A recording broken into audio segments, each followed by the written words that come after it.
ನನ್ನ ಮಕ್ಕಳನ್ನು ಹೇಗೆ ಅರಣ್ಯಕ್ಕೆ ಕಳಿದರಪ್ಪ. ಅಯ್ಯಯ್ಯೋ ಕಳೆದು ಕಲ್ಲಾದೆ ರಾಮನ ರಾಮಚಂದ್ರ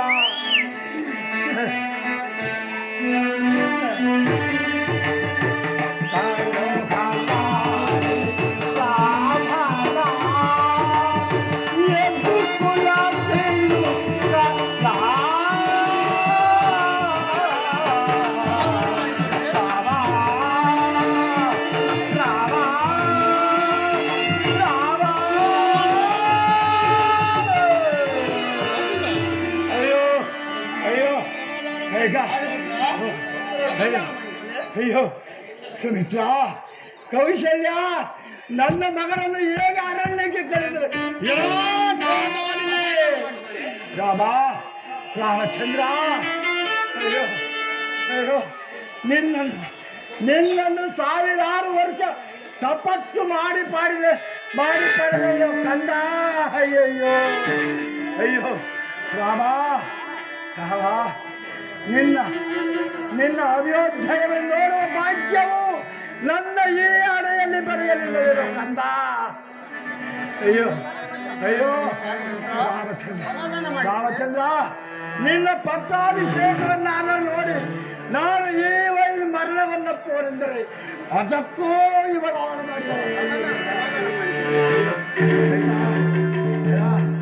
ಜಲಾಖಾಂಡಾರಿನಿ ವೀರ ಕೈಗೆ ರಾಮಚಂದ್ರ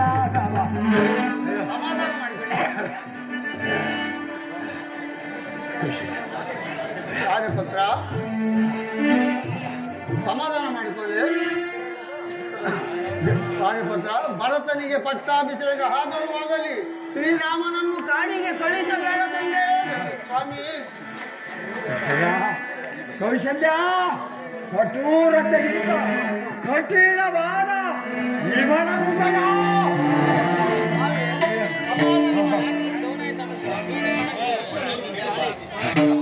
ಕಾಡಿಗೆ ಕಳಿಸಬೇಡ. ಇವಳ ಇಂಥ ಅಧರ್ಮದವಾದ ಮಾತುಗಳನ್ನು ಏಕೆ ತಿರಸ್ಕರಿಸಬಾರದು ಸ್ವಾಮಿ? ಸುಮಿತ್ರಾ,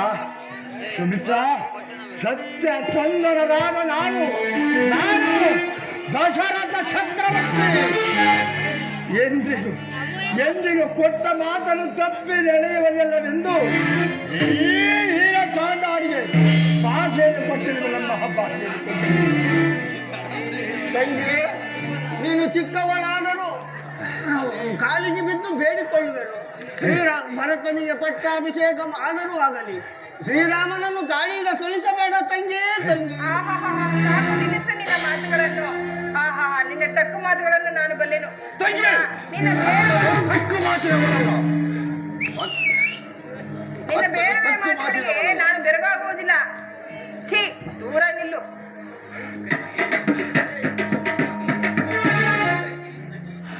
ತಂಗಿ, ಅಯ್ಯೋ ಅಕ್ಕನ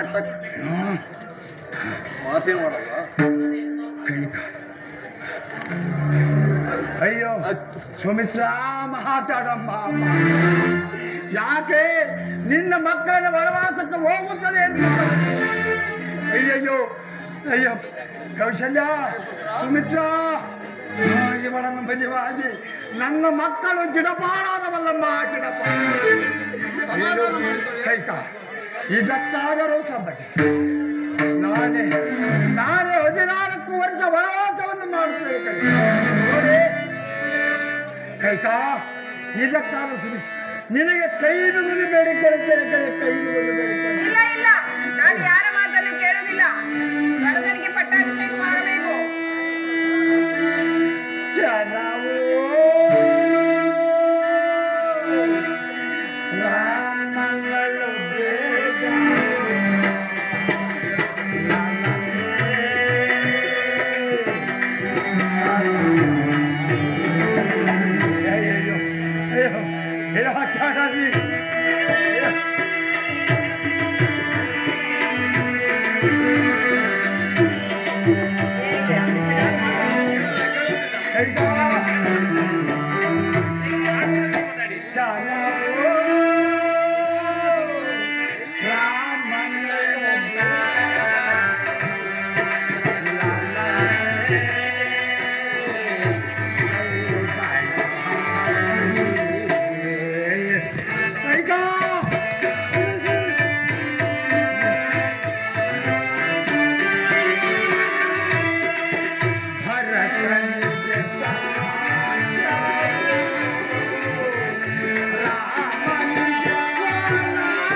ನನ್ನ ಮಕ್ಕಳನ್ನು ವನವಾಸಕ್ಕೆ ಕಳಿಸಬೇಡ ಕಡೆ ಬೇಡ ಕಡೆ.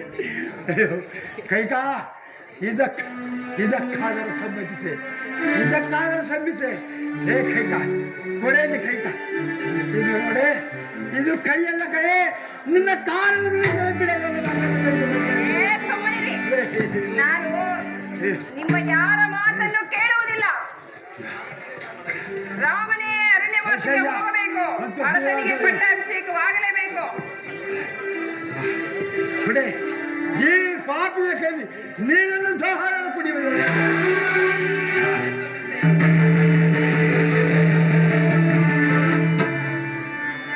ಕೈಕಾ ಕೈಕಾ ಕೈಕಾ, ನಿನ್ನನ್ನು ಕೈ ಬಿಡಿಸಿಬೇಡ, ನನ್ನ ಮಕ್ಕಳನ್ನು ಕಳಿಸಬೇಡ. ಆದರೆ ಕೈಕಾ, ನನ್ನ ಈ ಕಣ್ಣೀರಿಗಾದರೂ ನಿನ್ನ ಈ ಗುಟ್ಟಿಗೆ ಧರಿಸುವುದಿಲ್ಲ. ನನ್ನ ಮಕ್ಕಳನ್ನು ಕಳಿಸಬೇಡ. ಇದಕ್ಕಾದರೂ ಸಂಬಂಧಿಸೇ, ನಿನ್ನ ಕಾಲಿಗೆ ಬಿಟ್ಟು ಹೇಳ್ತಾರೆ ಕಡೆ ಕೊಟ್ಟಿದ್ದೇನೆ ಎಲ್ಲ ಕಡೆ. ಆದರೆ ರಾಮನನ್ನು ವನವಾಸಕ್ಕೆ ಕಳಿಸುತ್ತೇನೆ. ಕೈಕಾ ಕೈಕಾ, ಸಾಧ್ಯವಿಲ್ಲ ಅಮ್ಮ, ಸಾಧ್ಯವಿಲ್ಲ ಅಮ್ಮ, ನನ್ನ ಈ ಗೋಳಿಗೆ ಒಂದು ಕಲ್ಲಾದರೂ ಕಾಣುತ್ತಿದ್ದ ಕಡೆ ಸಾಕು ಸುಮ್ಮನಿರಿ. ಕೊಟ್ಟ ಮಾತಿಗೆ ತಪ್ಪಿ ಈ ರೀತಿ ಓಡಾಡ್ತಿರಲ್ಲ. ಎಲ್ಲ ಇನ್ನು ಇಲ್ಲೇ ನಿಂತಿದ್ದೇನೆ.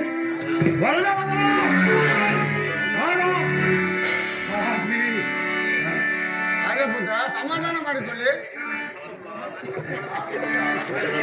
ಅಯ್ಯೋ ಅಬ್ಬಬ್ಬಬ್ಬ, ಈ ಓಡಾಟವನ್ನು ನಾನು ನೋಡಲಾರೆನು. ಎಲ್ಲಿ ಆ ರಾಮನಲ್ಲಿ ಇನ್ನೂ ಬಾರಲೇ ಇಲ್ವಲ್ಲ? ಇದೋ ಬಂದಿರೋನು. ರಾಮಚಂದ್ರ, ಇದು ಅರಣ್ಯವಾಸಕ್ಕೆ ಹೊರಡಲು ಸಿದ್ಧ ಆಗಿವೆ ಅಷ್ಟೇ. ಅದಕ್ಕಾಗಿ ಸಿದ್ಧನಾಗಿ ಬಂದಿರುವೆನು ಅಮ್ಮ. ಜನಕ ನಮಗಿನ್ನು ಅನುಮತಿಯನ್ನು ಕೊಡು ತಂದೆ.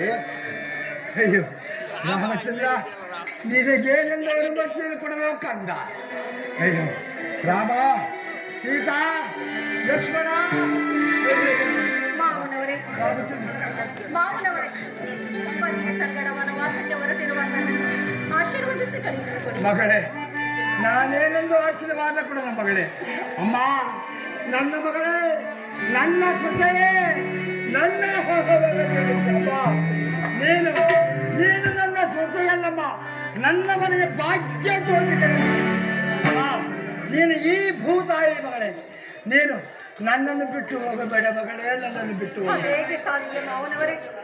ಅರ್ಧ ಶರೀರ ಅರಣ್ಯದಲ್ಲಿದ್ದು ಉಳಿದಂತ ಶರೀರ ಈ ಅರಮನೆಯಲ್ಲಿರಲು ಸಾಧ್ಯವೇ? ದಯಮಾಡಿ ಅಪ್ಪಣೆಯನ್ನು ಕೊಡಿ. ಸೀತಾ, ಸೀತಾ, ನಿನ್ನ ಒಂದೊಂದು ಮಾತುಗಳು ನನ್ನ ಕಿವಿಗೆ ಕಾದ ಕಬ್ಬಿಣವನ್ನೇ ಪಾಪಿ. ಅಮ್ಮ, ನನ್ನನ್ನು ತ್ರಿಶೂಲದಿಂದ ತಿವಿದು ನನ್ನನ್ನು ಕೊಲ್ಲಬೇಡ ಮಗಳೇ, ಕೊಲ್ಲಬೇಡ. ಅಮ್ಮ, ನಿನ್ನ ಕೈ ಬಿಗಿದು ನಿನ್ನ ಇಷ್ಟ ಬಂದಂತೆ ಮಾಡಿ.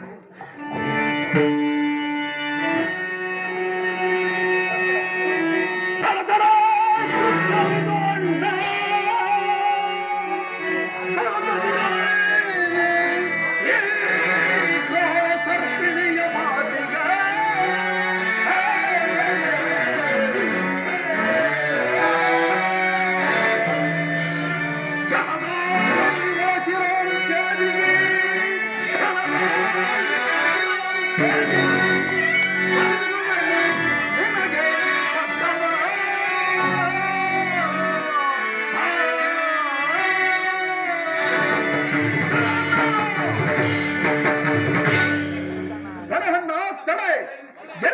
ಹೊರಟಿರುವುದು. ಕೂಡದು ಮಹಾಮತ್ಸರ್ಯ ವಿಷಭರಿತವಾದ ಈ ಸರ್ಪಿಣಿಯ ಮೋಹದ ವಿಷವೂ ತಲೆಗೇರಿ ಮುಂದಾಲೋಚನೆ ಇಲ್ಲದೆ ಮಾಡಿದ ಈ ತಂದೆಯ ಮರಳು ಮಾತುಗಳನ್ನು ನರಸಲೇ ಅಣ್ಣ, ಜ್ಯೇಷ್ಠ ಪುತ್ರನಾದ ನಿನಗೆ ಸಲ್ಲಬೇಕಾದ ಪಟ್ಟವನ್ನು ತಪ್ಪಿಸಿ ಕನಿಷ್ಠ ಪುತ್ರ ಪಟ್ಟಾಭಿಷೇಕವನ್ನು ಮಾಡುವುದು ಯಾವ ಧರ್ಮ? ಅನ್ಯಾಯ. ಅಣ್ಣ, ಒಲಿದು ಬಂದಿರುವ ರಾಜ್ಯಲಕ್ಷ್ಮಿಯನ್ನು ತಿರಸ್ಕರಿಸಿ ಏನು ಕಾಡಿರುವುದಿಲ್ಲ. ಕೂಡದು ಅಣ್ಣ, ಕೂಡದು. ಕಿರಿಯ ಹೆಂಡತಿಯ ಮೇಲಿನ ಪ್ರೀತಿಯಿಂದ ಆ ಪಟ್ಟಾಭಿಷೇಕವನ್ನು ಮಾಡಲು ಹೊರಟಿರುವ ಈ ತಂದೆಯು ಶಿಕ್ಷಾರ್ಹನಲ್ಲವೀರಣ್ಣ. ಇದ್ಯಾವ ನ್ಯಾಯ ಅಣ್ಣ? ಇದು ಅನ್ಯಾಯ. ಆಜ್ಞಾ ಭಂಗಂ ನರೇಂದ್ರನಂ ದಂಡ ಎಂಬ ಆರೋಗ್ಯಂತೆ ನೀನು ಕಾಡಿಗೆ ಹೊರಟಿರುವೆಯ ಅಣ್ಣ. ಇದಕ್ಕೆ ಪ್ರತಿಯಾಗಿ ಬರತಕ್ಕವರು ಯಾರಾದರೂ ಇದ್ದರೂ ಬರಲಿ, ಅವರಿಗೆ ತಕ್ಕ ಪ್ರತ್ಯುತ್ತರವನ್ನು ನಾನು ಹೇಳುತ್ತೇನೆ. ಪ್ರತಿಭಟಿಸಿ ಬಂದಲ್ಲಿ ಅವನಿಗೂ ತಕ್ಕ ಪ್ರತಿಕ್ರಿಯೆ ಅಣ್ಣ. ಅದಕ್ಕಿಂತ ಮೊದಲು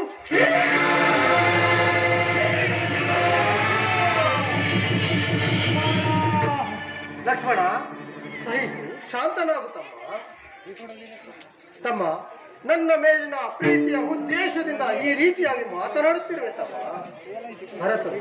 ತಮ್ಮ. ಭರತನು ಯಾರು? ಅವನೇನು ಅನ್ಯನೇ? ಅವನು ನಮ್ಮಂತೆಯೇ ನಮ್ಮ ತಂದೆಯ ಉದರದಲ್ಲಿ ಜನಿಸಿಲ್ಲವೇ? ಲಕ್ಷ್ಮಣ, ನಮ್ಮ ನಾಲ್ವರಿಗೂ ಶರೀರವನ್ನಿಟ್ಟವರು ಈ ನಮ್ಮ ಪೂಜ್ಯ ಜನಕರಲ್ಲವೇ? ಆದ್ದರಿಂದ ಭರತನಿಗೆ ಪಟ್ಟಾಭಿಷೇಕವಾದರೆ ನಾವು ಅಸೂಯೆಯನ್ನು ಪಡಬಹುದೇ? ಲಕ್ಷ್ಮಣ, ಈ 4 ಶರೀರವು ಅವರ ವಶಕ್ಕೆ ಸೇರಿಕೊಳ್ಳಿ. ಹಾಗಾಗಿ ಅವರು ಹೇಗೆ ಬೇಕಾದರೂ ನಡೆಸಿಕೊಳ್ಳಲಿ. ಲಕ್ಷ್ಮಣ, ಪಿತೃವಾಕ್ಯ ಪರಿಪಾಲನೆಗಾಗಿ ನಾವು ಅವರ ವಾಗ್ದಾನವನ್ನ ನಾವು 4 ಪೂರೈಸಬೇಕು. ಲಕ್ಷ್ಮಣ, ಇಷ್ಟೊಂದು ವಿವೇಚನೆ ಇಲ್ಲದೆ ದುಡುಕಿ ಮಾತನಾಡಿದೆಯಲ್ಲಪ್ಪ. ಅಣ್ಣ, ಅಷ್ಟೊಂದು ವಿವೇಚನೆ ಇಲ್ಲದೆ ದುಡುಕಿ ಮಾತನಾಡಿದೆ ಅಣ್ಣ. ನನ್ನನ್ನು ಮನ್ನಿಸು. ಲಕ್ಷ್ಮಣ, ನಿನ್ನ ಮನ್ನಿಸಿದ್ದೇನೆ, ಮೇಲೇಳುತ್ತಮ್ಮ. ಅಣ್ಣ, ಈ ಕಾಲ ಸರ್ಪಿಣಿಯ ಮಧ್ಯದಲ್ಲಿ ನಾನು ಇರಲಾರೆ ಅಣ್ಣ. ನಿಂತೊಡನೆ ಕಾನನ ವಾಸಕ್ಕೆ ಬರಲು ನನಗೆ ಅನುಮತಿಯನ್ನು ನೀಡು. ಏನು, ನೀನು ಬರುವೆಯಾ ಲಕ್ಷ್ಮಣ? ಬೇಡ ಲಕ್ಷ್ಮಣ, ನೀನು ಮಾತಾಪಿತೃಗಳ ಸೇವೆಯನ್ನ ಮಾಡುವರು ಯಾರು ಲಕ್ಷ್ಮಣ? ಅಣ್ಣ, ಮನೆಯ ಕಂಬಳೆ ಮುರಿದು ಬಿದ್ದ ಮೇಲೆ ಮನೆ ಇನ್ನೆಲ್ಲಿದೆ ಅಣ್ಣ? ನಿನ್ನ ಮತ್ತು ಈ ನಮ್ಮ ಅತ್ತಿಗೆಯರ ಪಾದ ಸೇವೆಯನ್ನಾದರೂ ಮಾಡಿಕೊಂಡಿರಲು ನನಗೆ ಅನುಮತಿಯನ್ನು ಕೊಡಣ್ಣ. ಅನುಮತಿಯನ್ನು ಕೊಡು. ಇಲ್ಲವಾದರೆ ಇಲ್ಲೇ ಮಾಡಿಕೊಳ್ಳುತ್ತೇನೆ. ಇದೋ ಈ ನಿನ್ನ ಪಾದ ಸಾಕ್ಷಿ. ಲಕ್ಷ್ಮಣ, ಬೇಡ, ಮೇಲೇಳು. ಉಭಯರು ಕಾನೂನಕ್ಕೆ ಹೊರಡೋಣ. ಮೇಲೇಳು ತಮ್ಮ. ರಾಮಚಂದ್ರ, ನೀನು ನಾರುಮುಡಿಯನ್ನುಟ್ಟು ಅರಣ್ಯವಾಸಕ್ಕೆ ತೆರಳಬೇಕೆಂಬುದು ನಿನಗೆ ತಿಳಿದಿದೆಯಲ್ಲವೇ? ತಿಳಿದಿದೆ ಅಮ್ಮ, ಅದಕ್ಕಾಗಿ ಬಂದಿರುವನು. ಹಾಗಾದ್ರೆ ಆ ವಸ್ತ್ರಗಳೆಲ್ಲೆಲ್ಲವನ್ನೂ ತೆಗೆದುಕೊಡು. ಆ ನಂತರ ನಾನು ನಾರುಮುಡಿಗಳನ್ನು ಕೊಡುತ್ತೇನೆ. ಆಗಲಿ ತಾಯಿ, ತೆಗೆದುಕೋ ಈ ವಸ್ತ್ರಗಳನ್ನ.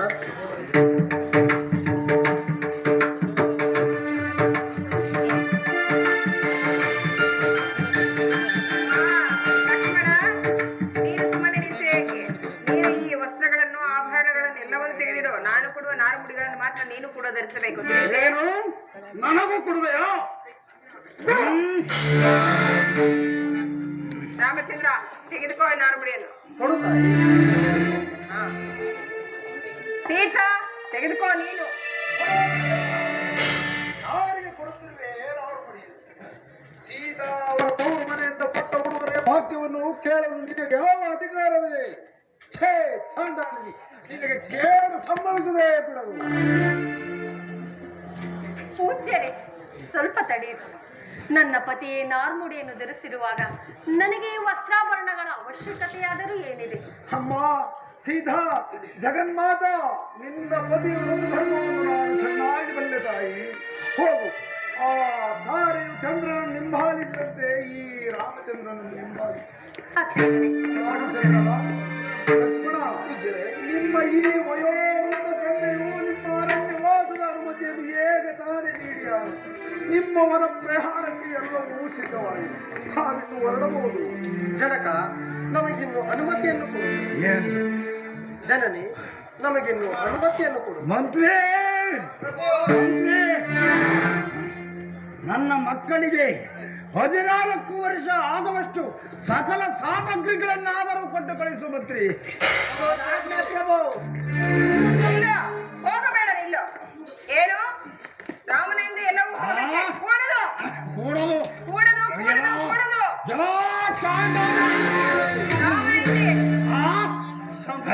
ಇನ್ನು ನನ್ನ ನಿಂತಿರುವೆ ಹೊರಡೆ ಈಗ ಮನೆಯನ್ನು ಬಿಟ್ಟುಕೊಂಡು ಎರಡು ಕಾಫಿ ಕೊಟ್ಟ ಮಾತಿಗೆ ತಪ್ಪಿದೆ ಹೇಳಿ ಬಿಡುತ್ತೇನೆ.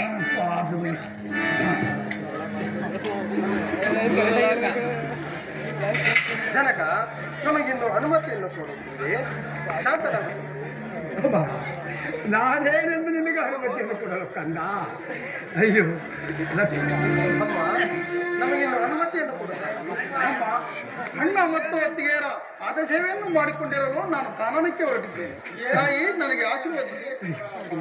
ಅಯ್ಯೋ ಅತ್ತಿಗೆಯರ ಪಾದ ಸೇವೆಯನ್ನು ಪುನೀತರಾಗು ಮಗನೇ, ಇದು ಕೊಡೋಣಪ್ಪ.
ಅರಣ್ಯವೇ ನಿಮಗೆ ಅಮರ ಲೋಕದಂತೆ ಶುಭವಾಗಲಿ. ಹೋಗಿ ಬನ್ನಿ ಮಕ್ಕಳೇ. ಮಂಗಳವಾಗಲಿ. ಹೋಗಿ ಬನ್ನಿ ಮಕ್ಕಳೇ.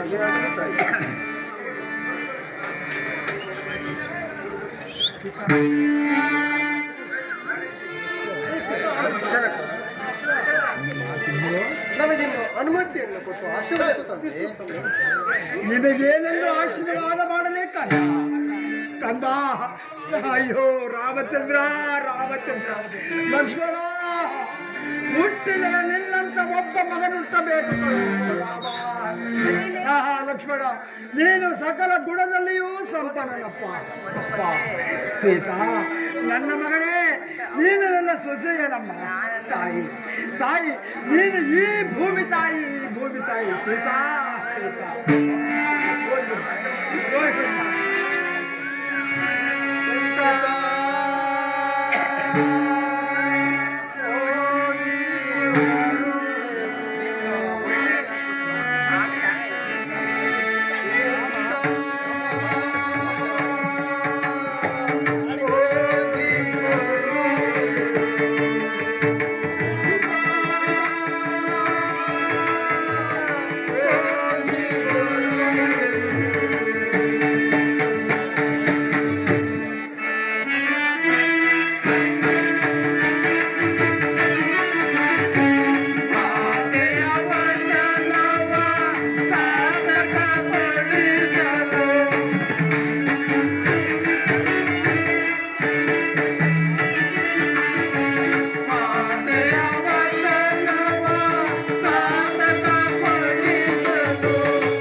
ನಿನಗಿನ್ನು ಅನುಮತಿಯನ್ನು ಕೊಡುತ್ತಂದೆ.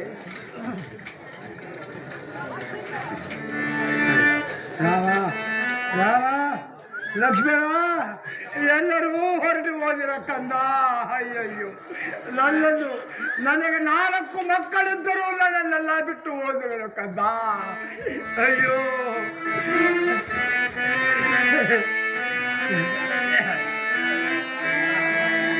ಜಗದೊಳಗೆ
ಅಯ್ಯೋ ಕಂದ, ಅಯ್ಯೋ ಕಂದ, ನಿನ್ನನ್ನು 1000 ವರ್ಷ ತಪಸ್ಸು ಮಾಡಿ ಪಡೆದನಲ್ಲೋ ಕಂದ. ನಿನ್ನ ಅಭಿವೃದ್ಧಿ ನೋಡೋ ಭಾಗ್ಯವು ನನಗೆ ಹೋಯಿತನು ಲಕ್ಷ್ಮಣ. ನೀನು ಸಕಲ ಗುಣದಲ್ಲಿಯೂ ಸಂಪನ್ನನಪ್ಪ. ನಿನ್ನನ್ನು ಕಳೆದುಕೊಂಡೇನೋ ಮಗನೇ. ಅಯ್ಯೋ ಮಗನೇ, ಅಯ್ಯೋ. ಸೀತಾ, ಸೀತಾ ನನ್ನ ಮಗಳೇ, ನೀನು ಸೀತಾ ಅಲ್ಲಮ್ಮ, ನನ್ನ ಅರಮನೆಯ ಜ್ಯೋತಿ ಲಕ್ಷ್ಮಿ ಅಮ್ಮ, ಜ್ಯೋತಿ. ಅಯ್ಯೋ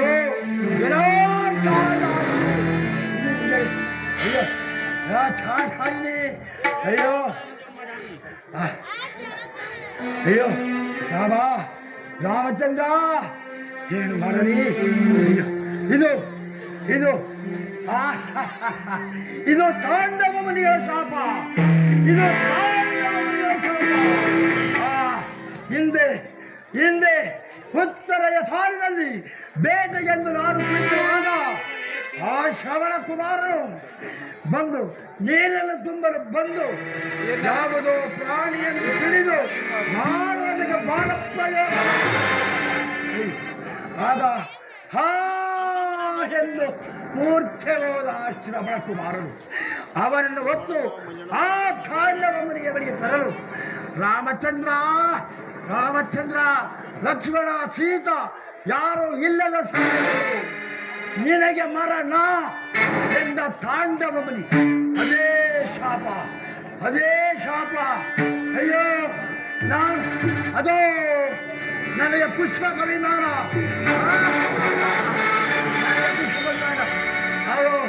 ನನ್ನ ಪುಷ್ಪಕ ವಿಮಾನ ಬರ್ತೀನಿ. ರಾಮ, ರಾಮಚಂದ್ರ, ಲಕ್ಷ್ಮಣ, ಸೀತಾ. ಅಯ್ಯೋ ಮರಣ, ನನಗೆ ಮರಣ. ಅಯ್ಯೋ ರಾಮ. ಹೇಳು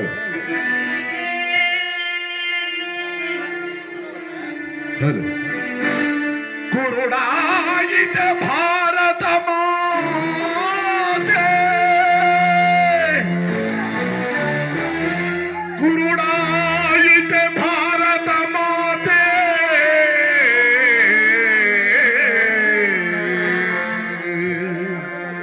ದಶರಥನ ವಂಶದ